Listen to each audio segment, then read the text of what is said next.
चलिए आज बात करते हैं एक ईडियम की जो कि शायद आपने सुना होगा, लेकिन अगर नहीं सुना है तो यहाँ सुन लीजिए। Bone of contention.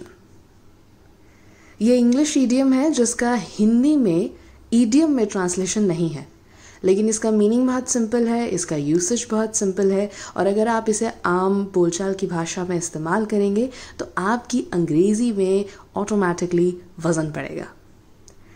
Bone of contention का अर्थ है विवाद का विषय।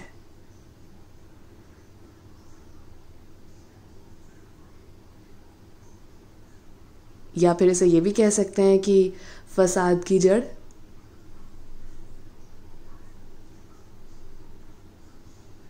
या फिर झगड़े का कारण।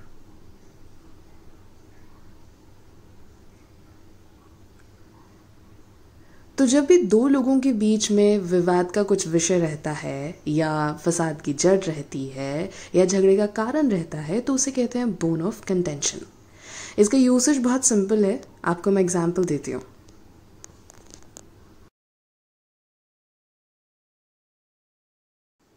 Grandfather's will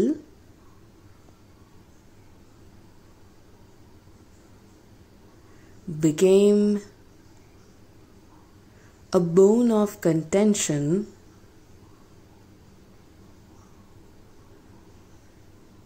between the two brothers.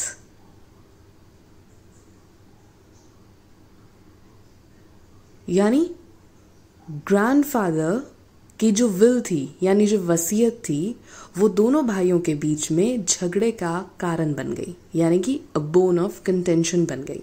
तो ये जो ईडियम है वो तकरीबन इसी तरह मोस्टली यूज होता है, इसके बीच में और कुछ नहीं आता। It is directly used as a bone of contention.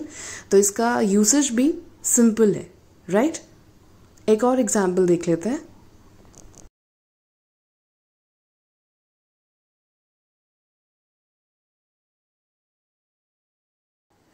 He leaves the room untidy daily. This became a bone of contention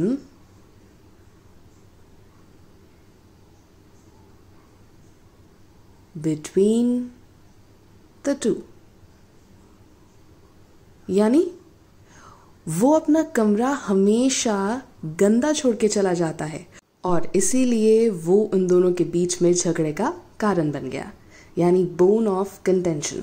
तो इसका बहुत सिंपल यूसेज है। आई होप इसका यूसेज क्लियर होगा। अगर आपके कोई सवाल हैं इससे रिलेटेड तो कमेंट सेक्शन में ज़रूर मुझे बताइए। सी यू नेक्स्ट टाइम।